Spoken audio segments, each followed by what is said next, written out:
shots. I love you.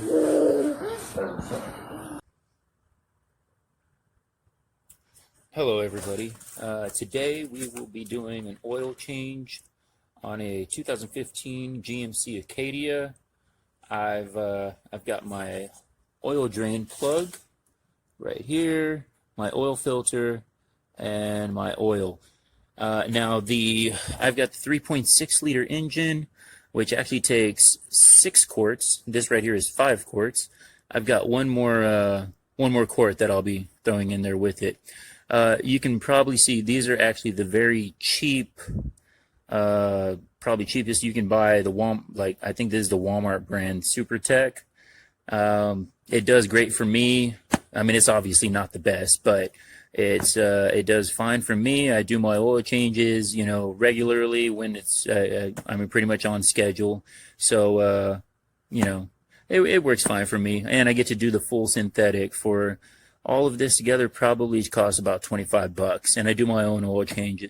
Obviously for the video it's going to take a little longer to do this oil change, but normally, I mean, I can have the oil change done in less than 10 minutes. But the oil drain plug, not everybody changes them. I mean, I would say every time you do the oil change, you should at least replace the gasket that's on it. But in this case, at AutoZone, the gasket is $2.99, and the entire drain plug with the gasket costs $3.99. So I mean, I'm only saving $1 by buying just the gasket. So in this case, I'll actually be replacing both the engine oil drain plug and the gas. Well, I mean, it comes with the gasket. So I will be replacing this pretty much every time I do my oil change. Why not? If you have a bad gasket on there, bad drain plug, threads were messed up, not fully tightened, whatever. If this isn't seated all the way, or if there's any kind of leak, then that's oil leaking out of your engine, and eventually, you could lose all of your oil. You definitely don't want that. You don't want to be running your engine without oil. So at least for this one, the one that I got at AutoZone is item number 653076, 5W30. Now, how do you know it's 5W30 that you need for this engine? It will say it right here on the oil cap. Of course, it obviously says in your owner's manual. You can check your parts dealer. They'll be able to tell you if you just tell them what kind of engine you have. So first, I like to, obviously the engine is turned off. I have the keys out of the ignition. I have my windows down, so that way I don't accidentally lock the keys in the car. I actually have them in the cup holder right now. But I did take them out of the ignition. I'm making sure that nobody's walking around me, going in and out of the vehicle. Somebody that might start up the vehicle while I don't have oil in there or something. Definitely don't want that. So let's go ahead and take this oil cap off. All right. You probably want to look on there, see if there's any kind of sludge buildup on the oil cap. I don't see anything that I'm worried about. Obviously some dirty oil. That's the whole reason we're changing this out. I'm going to place this right here, actually, where the hood latches down. That way, if I forget to put the oil cap on, when I shut the hood, I won't be able to shut the hood all the way, and it'll remind me to put the oil cap back on. All right, now you can feel free to skip through this part if you don't care for it. I am going to be using this tool set. This tool set is actually a very cheap tool set. I do have some better tools that I like to, that I use sometimes. But for the most part, this tool set, anything to do with a car, or actually anything to do with a lot of things. I think I even fixed my washer with it. I fixed my dryer. I fixed my water heater. It's just a great tool set that has a really good variety of things that I actually need, as opposed to just half things I need and a bunch of things I don't. Anyway, I've got a quarter drive, 3/8 drive, half-inch drive. That is actually For if you don't know, that's the size of this right here. So this actually is 1/2 inch wide. Let's see here. Obviously got your Allen keys, your hex keys, got your extensions for each one of these. You got your sockets, you got all metric on this side, standard size on this side. Same thing with your wrenches up here. Now you're not going to have everything, but actually, I mean, I've done most jobs with just these tools. There are a few times where I need to grab like a breaker bar or a C-clamp, you know, things like that. But I try to do things with just these tools, just to, you know, be able to show people that it can be done with just basic hand tools. I've already checked underneath, and I actually need a 15 millimeter for the drain plug. Let's see here. So I can either use my wrench. What I like to use, in case I need a little more oomph to get that oil drain plug off, is actually my 1/2 inch ratchet. This one here with my, I did say I'm going to need a 15. So that's going to be, here we go. Boom. 6 point is probably going to be your best. 6 point is literally how many points it has right here. So if there were 12 points, it'd be 12. 6 point is a lot less likely to round off the bolt down there, the plug. Less problems later on. Anyway, there we go.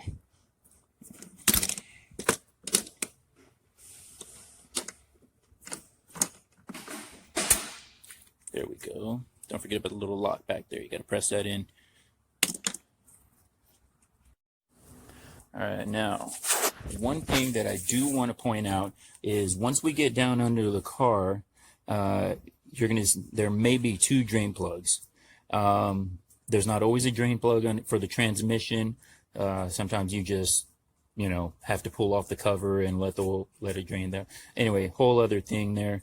Basically, what I want to get at right now is that the transmission, which it's a little hard to see.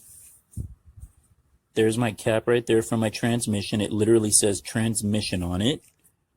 See if we can focus in on that a little bit. You're not gonna be able to see it right here. But that's for my transmission. And on my passenger side is where I have my oil. This is my engine. Transmission is going to be on this side. Because this is a front wheel drive vehicle, the engine is actually turned sideways as opposed to the flywheel and everything being on the back.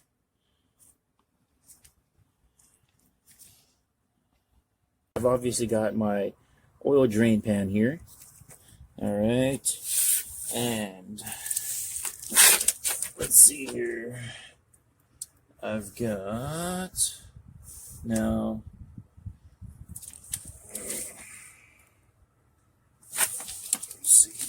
oh, there it is.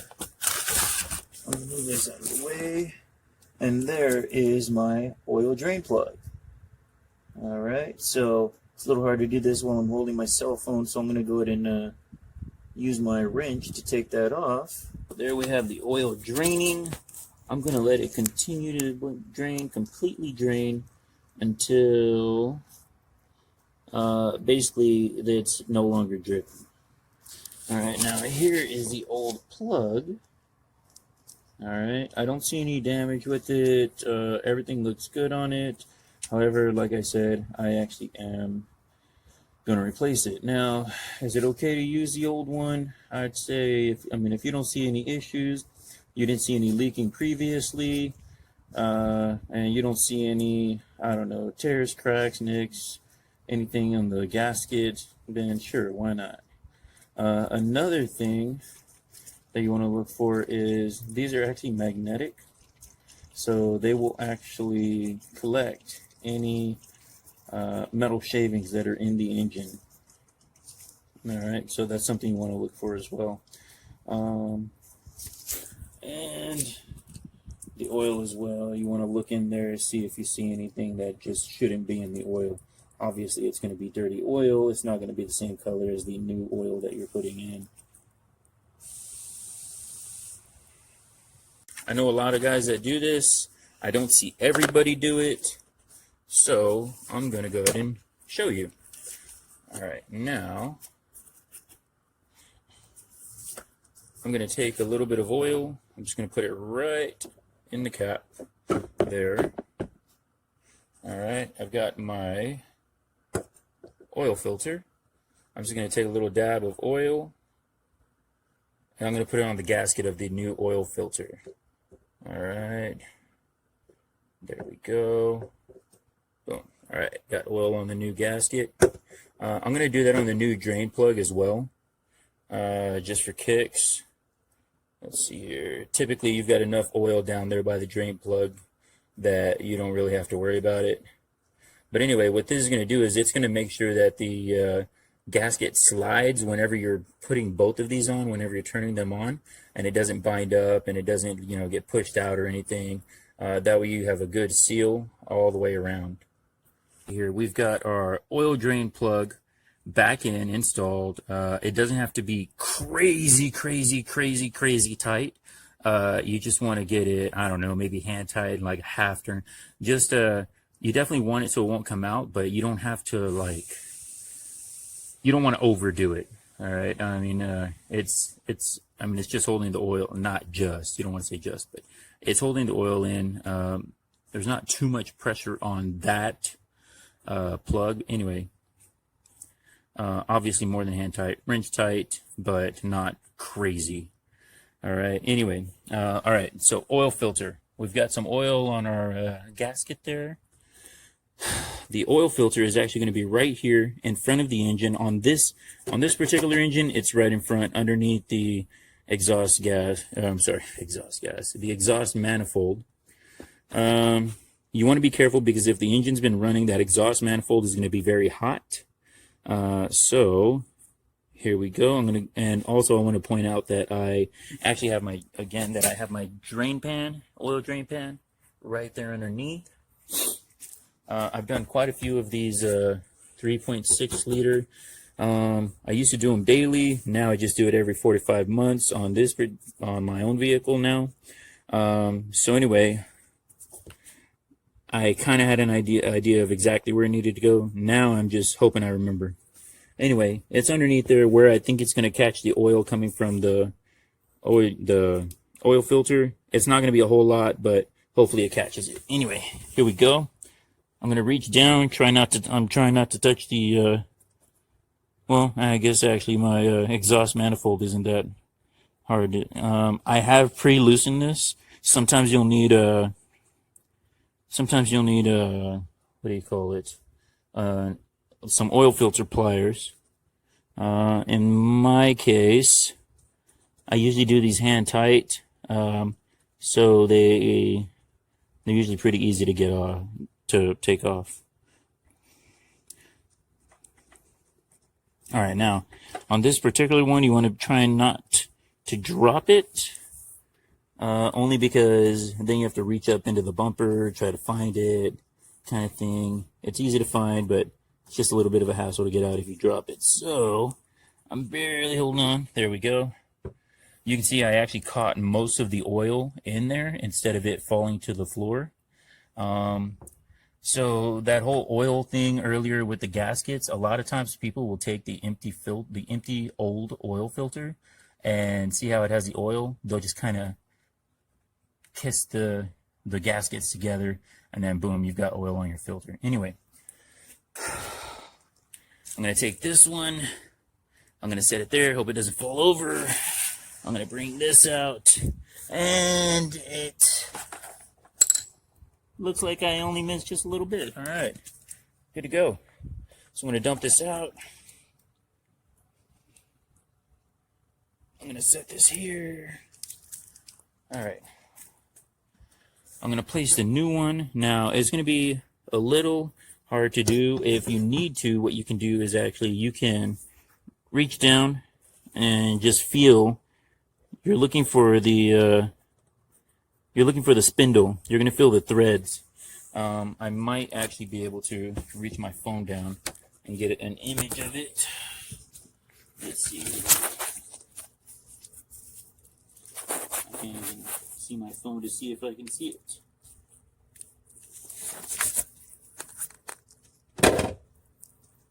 Let's see.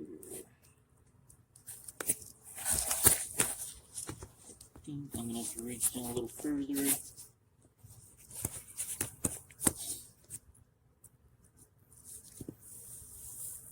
Ah, there it is. Right there. That's exactly what that looks like. So that's what you're reaching for. And you can see where the gasket goes. Or as long as you're fitting the threads on there, it'll be just fine.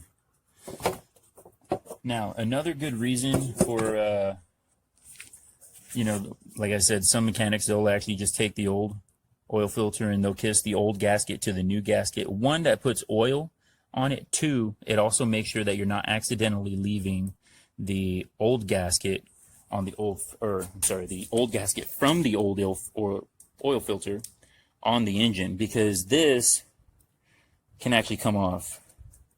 A little hard to do one-handed. Anyway, yeah, here we go. So this can actually separate from the oil filter. You want to make sure you don't actually accidentally leave that on the engine. All right, here we go. Putting the new one on. Let's see. Got a nice good amount of engine oil on my phone now. Reaching down. I'm using my pinky finger to look for the spindle. There it is.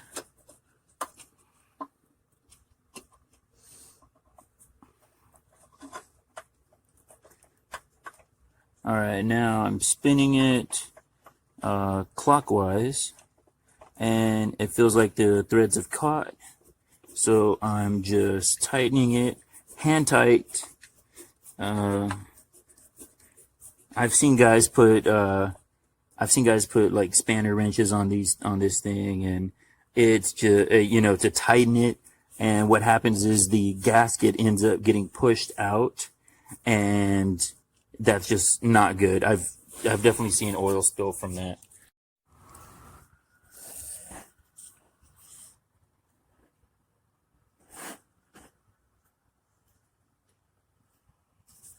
Alright, so my oil drain plug is on, my oil filter is replaced. Now it's time to add the oil. Now I have actually misplaced my funnel, so I just kind of made one out of a water bottle. I just cut off the bottom. I've got the lid off there, the cap off there, boom, done. I did make sure to dry off any water that was in there. So here we go, adding oil.